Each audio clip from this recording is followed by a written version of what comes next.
Welcome to new parents. मेरे channel में आपका बहुत बहुत स्वागत है। मैं आज जो टॉपिक लेके आई हूँ वो बेबी स्लीपिंग सीरीज़ से रिलेटेड है। बेबी स्लीपिंग सीरीज़ मैं एक चला रही हूँ जिसमें मैं डिफरेंट एज ग्रुप के लिए वीडियोस बना रही हूँ कि डिफरेंट एज ग्रुप में बच्चों का पैटर्न क्या होता है, बच्चों को किन प्रॉब्लम्स का सामना करना पड़ता है, उसमें पेरेंट्स उनकी क्या हेल्प कर सकते हैं। क्योंकि देखिए, जब ये एक स्लीपिंग पैटर्न एक बहुत बड़ा टॉपिक है, आप इसको एक ही वीडियो में कवर अप नहीं कर सकते हो। आपको इसके लिए डिफरेंट फेजेस का डिफरेंट सोल्यूशन निकालना होता है। अगर मैं सारे फेजेस को एक ही में कवर अप करने की कोशिश करूँगी तो वीडियो बहुत लेंदी हो जाएगा और आपको देखने में बिल्कुल भी अच्छा नहीं लगेगा। तो मैं सबसे पहले आज जो लेकर आई हूँ वो 0 to 3 मंथ के बेबीज़ के लिए स्लीपिंग पैटर्न लेके आई हूँ। 0 to 3 मंथ में आपको क्या प्रॉब्लम को फेस करना पड़ता है, आप उनका क्या सोल्यूशन लगा सकते हो। क्योंकि मेरा बेटा भी बहुत छोटा है, अभी 2 साल का कंप्लीट हुआ है। मुझे उसके साथ क्या क्या प्रॉब्लम्स फेस की, मैंने उसके साथ क्या क्या सोल्यूशंस लगाए जिससे मुझे बहुत बेनिफिशियरी रहा।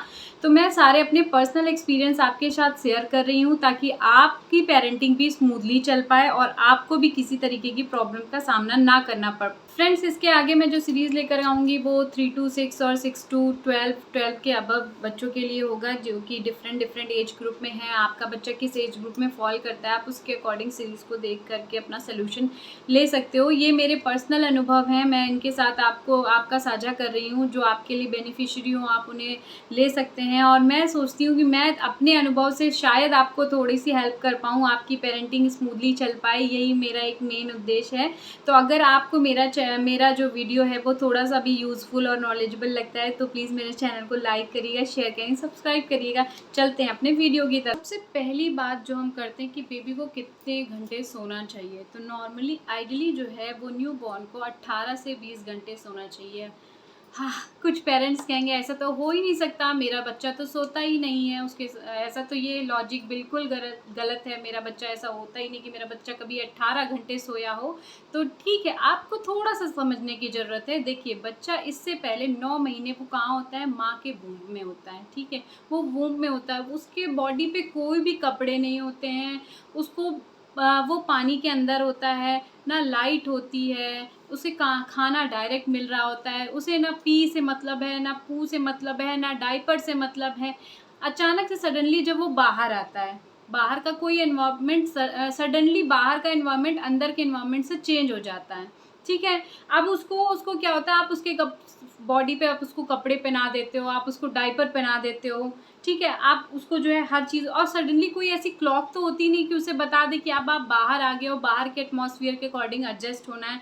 तो ये चीज़ हम माँओं को ही समझनी पड़ेगी, हम पेरेंट्स को ही समझनी पड़ेगी कि अंदर के एटमॉस्फेयर से बाहर का एटमॉस्फेयर बिल्कुल डिफरेंट होता है, जो कि बच्चे को समझने में अप्रॉक्स 2 to 3 मंथ लग जाते हैं। तो इसमें कोई प्रॉब्लम नहीं है कि आपका बेटा 18 से 20 घंटे या आपका बच्चा 18 से 20 घंटे नहीं सोता है, तो इससे कोई प्रॉब्लम है बिल्कुल भी नहीं। और जो आस-पास के आपके लोग हैं कि जो ये बोलते हैं कि रात में बच्चे सोते नहीं हैं, रात में ही बच्चे रोते हैं, आपके दिमाग में आ जाए, आपके माइंड में ये चल रहा हो कि मेरे बच्चे के साथ कोई प्रॉब्लम है, तो बिल्कुल नहीं। एज़ अ पेरेंट ये चीज़ें सोचना आप बंद कर दें, क्योंकि ये फ़ेज़ जो होता है वो फ़ेज़ ऑफ ट्रांज़िशन होता है, बहुत बदलाव का समय होता है बच्चे का। इसमें एज़ अ पेरेंट्स आपको बच्चे की हेल्प करनी पड़ती है एटमॉस्फियर को समझाने में। अंदर के एटमॉस्फेयर और बाहर के एटमॉस्फेयर में बहुत अंतर होता है, बच्चा इसको समझ नहीं पा रहा होता है। एज़ अ पेरेंट्स आपको समझाना है, ना कि आपको इस बारे में टेंशन लेनी कि मेरे बच्चे के साथ कुछ तो गड़बड़ है, क्यों नहीं सो रहा है, मैं बहुत परेशान हूँ। बिल्कुल भी टेंशन लेने की ज़रूरत नहीं है, ये एक नॉर्मल है, नेचुरल है, बच्चा अपने आप को बाहर के अकॉर्डिंग एडजस्ट कर रहा है, बिल्कुल भी टेंशन लेने की ज़रूरत नहीं है। दूसरी बात हम करते हैं कि बच्चों को कितनी नैप लेनी चाहिए दिन में। तो 0 to 3 मंथ में बच्चे का कोई रूटीन फिक्स नहीं होता है। ऐसा नहीं होता है कि बच्चे को मिनिमम 3 नैप या 4 नैप लेनी ही लेनी चाहिए, बिल्कुल भी नहीं। आपका बच्चा बहुत छोटा है, इस समय जो नैप होती है बच्चों का, जो स्लीपिंग पैटर्न होता है वो स्लीपिंग ऑन डिमांड होना चाहिए। यानी बच्चे को अगर नींद आ रही है तो आप उसे सुला दीजिए। इस टाइम बच्चे का जो ब्रेन डेवलपमेंट होता है वो बहुत तेज़ी से हो रहा होता है। आप बच्चे को बिल्कुल डिस्टर्ब मत करिए कि आप उसको नींद आ रही है तो आप उसे सुला नहीं रहे हो या आप उसके साथ खेल रहे हो, नहीं। इस समय का जो स्लीपिंग पैटर्न है वो स्लीपिंग ऑन डिमांड होना चाहिए। बच्चे को जब नींद आए आप उसे तब सुलाइए। ऐसा कोई पैटर्न नहीं होता है कि बच्चा एक फिक्स पैटर्न के थ्रू ही सो रहा है।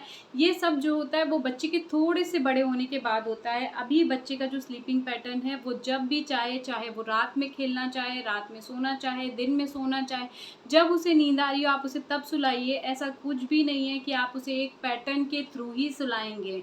तो ये कंप्लीटली जो है वो निर्भर होता है बच्चे के ऊपर। अच्छा, रीज़न क्या है बच्चों के ना सोने का? पेरेंट्स सोचते हैं कि क्या रीज़न है कि मेरा बच्चा नहीं सो रहा है, तो उसका सबसे पहला और मेन रीज़न है हंगर। अगर बच्चा आपका भूखा है तो उसे नींद नहीं आएगी या वो ब्रेक कर कर के बीच में उठेगा। देखिए, बच्चा जो होता है वो बहुत छोटा होता है। पेट के अंदर, माँ के पेट के अंदर उसे बिना मेहनत के ही खाना मिल रहा होता है, पर बाहर आकर उसे छोटी सी भूख मिटाने के लिए भी थोड़ी सी मेहनत करनी पड़ती है, और वो मेहनत उसके लिए इतनी ज़्यादा होती है कि वो थक जाता है। थोड़ी सी फीड लेने के बाद ही वो सो जाता है। उसका पेट तो भरता नहीं है, पर वो थकान के कारण सो जाता है। फिर वो थोड़ी देर बाद उठता है, फिर वो फीड लेता है, फिर वो सो जाता है। तो उसे अपनी छोटी सी भूख मिटाने के लिए भी मतलब बहुत मेहनत करनी पड़ती है। इस कारण जो है बच्चा भूखा रह जाता है।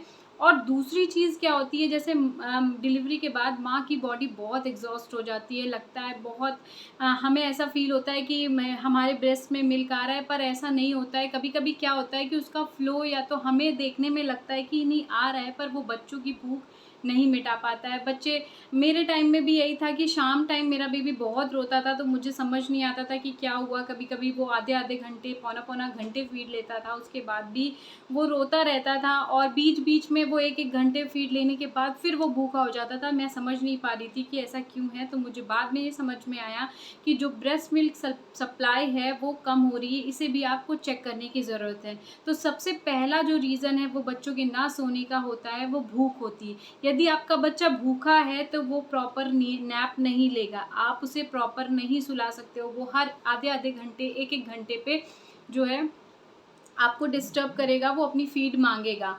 आप पहला जो है, जब आप बच्चे को पिला रहे हो, वो थोड़ी-सी मेहनत करके आप सो गया है, तो आपको बच्चे को यहाँ पे टिकल करना है, यहाँ पे टिकल करना है, पैर के तलवे पे हल्का-हल्का सा सॉफ्टली उसको टिकल करके उसको जगाए रखना है, ताकि उसका पेट जो है वो भर सके।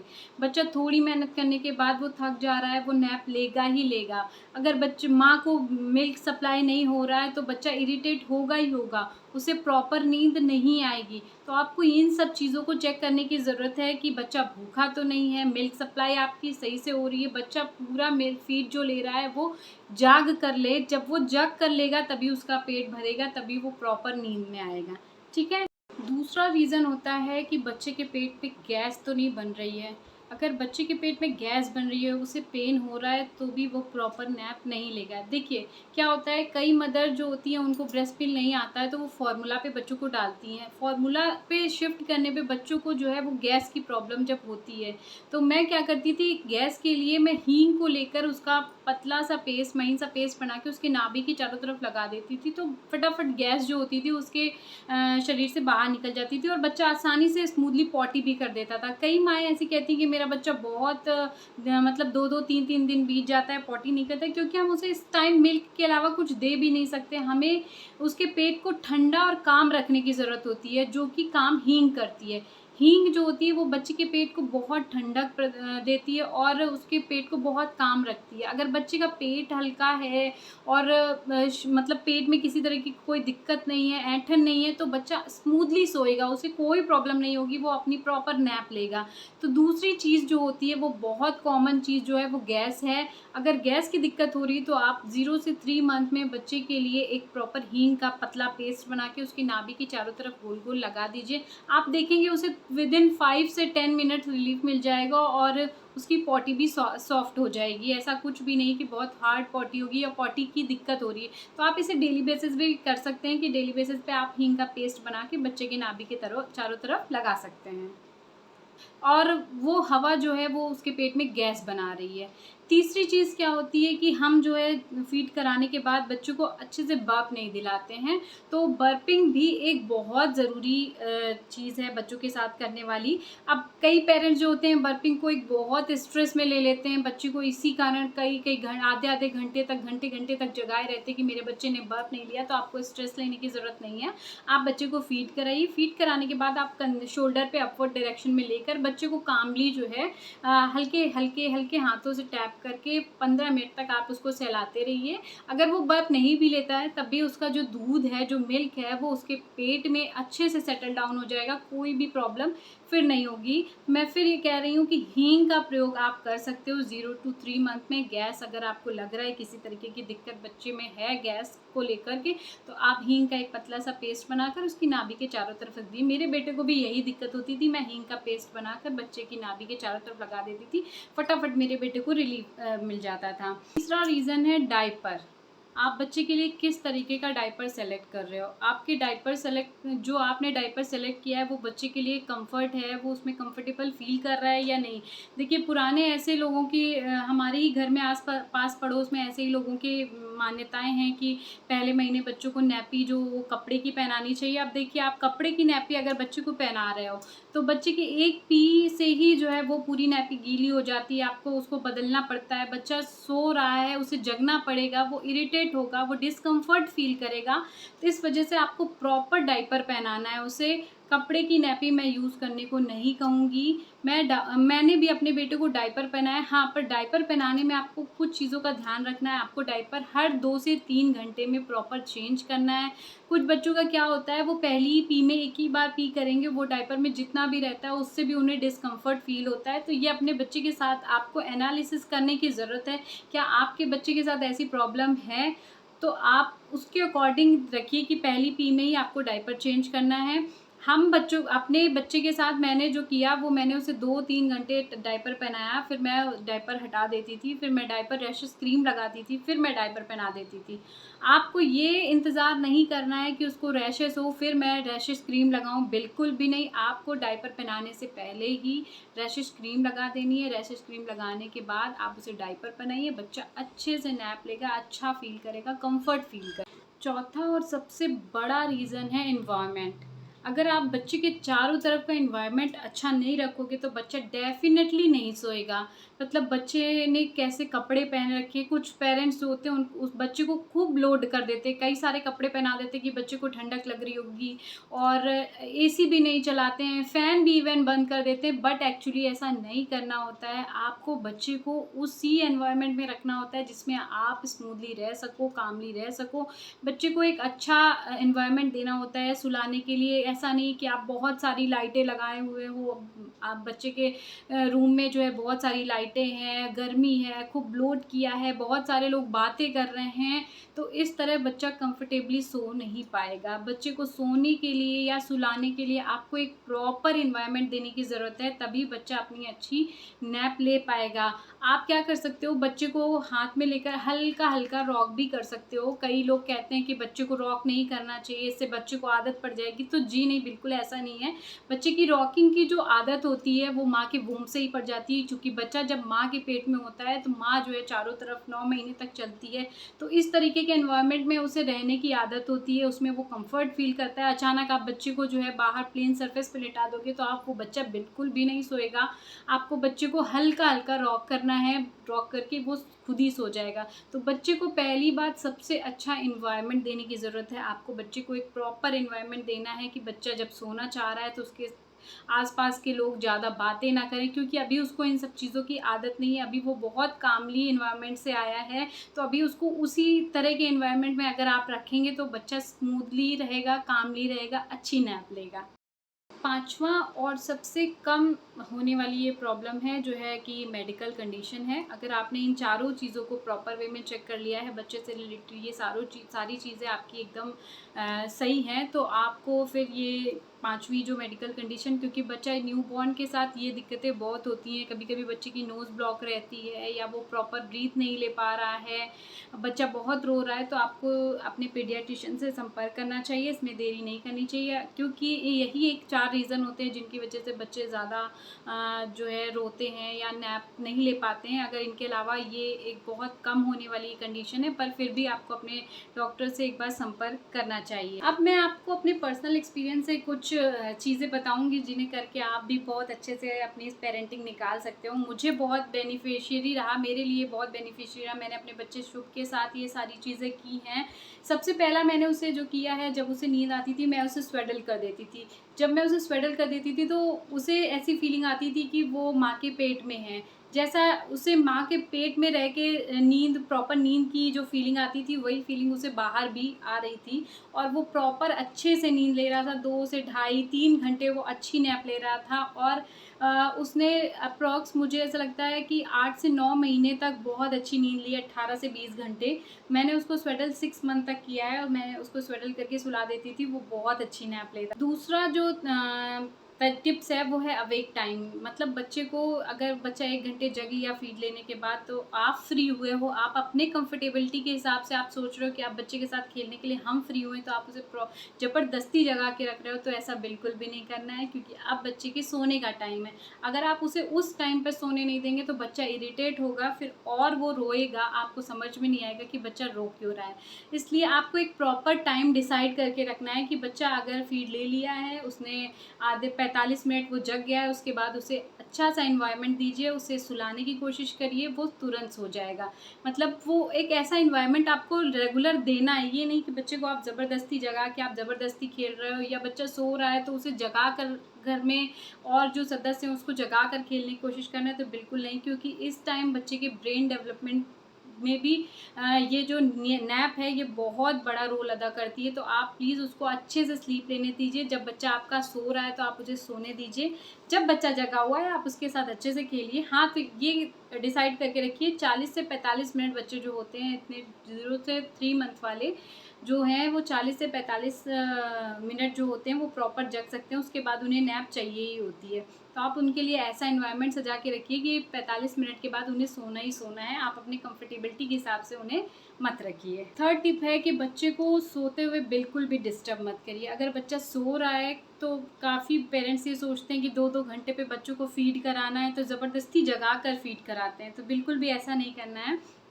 अगर आपका बच्चा सो रहा है तो आप उसे प्रॉपर नैप लेने दीजिए, क्योंकि इवन 3 से 4 घंटे भी अगर बच्चे ने फ़ीड नहीं किया है तो ये इसमें कोई भी टेंशन की बात नहीं है, एब्सोल्युटली नॉर्मल है ये। अगर रात के टाइम पे भी बच्चा जो है 5 घंटे अगर फ़ीड नहीं लेता है तो फिर भी आपको कोई परेशानी नहीं, कोई दिक्कत नहीं है। आप बच्चे को ऐसे में डिस्टर्ब मत करिए, वो प्रॉपर अपनी नैप ले रहा होता है, आप बीच में उसको डिस्टर्ब कर रहे हैं, एक तो उसके अंदर वैसे ही एनर्जी नहीं है, आप उसको डिस्टर्ब करके और इरिटेट ही कर रहे हैं।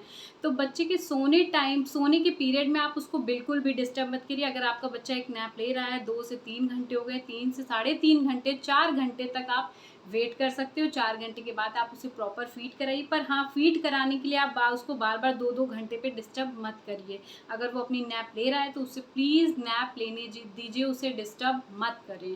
चौथी चीज़ है मसाज। अगर आप बच्चे को, जब अम्बिलिकल कॉर्ड जो होती है वो गिर जाती है, उसके बाद आप उसको रेगुलर मसाज दे सकते हो। लुकवार्म वाटर में आप उसे स्पंज दे सकते हो, नहला सकते हो, ये एकदम नॉर्मल है। कई सारे पेरेंट्स इस चीज़ को अवॉइड करते हैं, उन्हें लगता है इतना छोटा बच्चा ये करने की क्या ज़रूरत है, तो बिल्कुल भी नहीं। आप इस चेंज को करके देखिए। आप इसको जब करके देखेंगे तो आपको खुद फ़ील होगा बच्चा कितना काम, कितना रिलैक्स फ़ील होता है, करता है, और वो एकदम फ्री होकर सोना पसंद करता है। कई पेरेंट्स जो होते हैं वो उसे 2 बार मसाज देते हैं, सुबह के टाइम भी और शाम के टाइम भी। तो उससे बच्चे की बॉडी जो होती है वो एकदम रिलैक्स हो जाती है और वो एकदम कंफर्टेबल ज़ोन में जाकर नैप लेना पसंद करता है, वो बहुत फ्रीली सोता है। तो ये एक बहुत बड़ा जो है वो चेंजेस है। ओवर अ टाइम पीरियड आप देखोगे कि इससे आपको बहुत बेनिफिट हो रहा है, बहुत बेनिफिशियरी है। बच्चे को मसाज देकर स्पंज कराना एक टाइम, और दूसरे टाइम मसाज देकर बच्चे को रिलैक्स करना, ये बहुत अच्छी चीज़ है। आप इसको करके देखिए, आप देखेंगे कि बहुत बड़ा चेंज आया है बच्चे के स्लीपिंग पैटर्न में। इसको करके देखिए, ट्रस्ट मी, मेरे साथ भी ये हुआ, मैंने किया है। इसको करने के बाद बहुत अच्छे से नैप लेता है बच्चा। 5वीं चीज़ है रूटीन। मैं इस टाइम बच्चे की रूटीन की बात नहीं कर रही हूँ, क्योंकि उसका रूटीन तो अभी फिक्स ही नहीं है, बन रहा है, धीरे-धीरे बनेगा। मैं इस टाइम पेरेंट्स की रूटीन की बात कर रही हूँ। काफ़ी टाइम आपने देखा होगा कि यदि बच्चा नैप ले रहा है और हल्का-सा जगा है, तो उसे अगर फ़ीड मिल जाती है तो वापस से वो गहरी नींद में चला जाता है। लेकिन अगर मान लीजिए कि माँ अवेलेबल नहीं है या बॉटल फ़ीड पे है, बॉटल्स धुली हुई नहीं है, तो अगर बच्चे का एक बार स्लीपिंग साइकिल टूट गया तो फिर दोबारा सुलाने में उसे बहुत दिक्कत होती है। तो मैं ये कहना चाहूँगी कि आप अपने रूटीन को बच्चे के अकॉर्डिंग एडजस्ट करिए। आप अपने बच्चे को एनालिसिस करिए कि आपका बच्चा कितनी देर पे फ़ीड लेने के लिए जग रहा है, आपका बच्चा कब पी कर रहा है, कब पॉटी कर रहा है। आपको इन सब चीज़ों को समझना पड़ेगा, तब आप अपने बच्चे के साथ अच्छे से कंफर्टेबली एडजस्ट हो पाएँगे। मुझे याद है कि मेरे बेटे ने जो है ये पीरियड जो है बहुत ही स्मूथली निकाल दिया, क्योंकि एज़ अ पेरेंट्स हमने उसको समझने में बहुत टाइम दिया कि मेरे बेटे को कब फ़ीड चाहिए, कब उसे पॉटी आई करेगा, कब वो सूसू करेगा। ये सब चीज़ें हमने उसकी समझी हैं। उसकी समझने के बाद हमने सारी आउटिंग बंद कर दी, हमने सोशल सर्कल बंद कर दिया। सब समझने में हमने एक तरीके से शुभ को समझने में अपना पूरा टाइम दे दिया। तब जाकर मेरे बेटे का ये टाइम पीरियड बहुत स्मूथली गुज़रा है। और मैं हर पेरेंट्स से यही गुज़ारिश करती हूँ कि आप अपने रूटीन को फ़िक्स करिए। बच्चा आपके रूटीन के अकॉर्डिंग नहीं आ पाएगा, आपको बच्चे के रूटीन के अकॉर्डिंग एडजस्ट होना पड़ेगा, आपको बच्चे को समझना पड़ेगा। बच्चा अभी बहुत छोटा है, एज़ अ पेरेंट्स आप अपने आप को चेंज कर सकते हो उसके अकॉर्डिंग। तो ये रहा मेरा वीडियो। आप बताइएगा मेरा वीडियो कैसा लगा। अगर आपको मेरा वीडियो थोड़ा-सा भी हेल्पफुल लगा तो प्लीज़ मेरे चैनल को सब्सक्राइब करिएगा और शेयर करिएगा। तब तक के लिए मिलते हैं नई सीरीज़ के साथ। तब तक के लिए बाय बाय।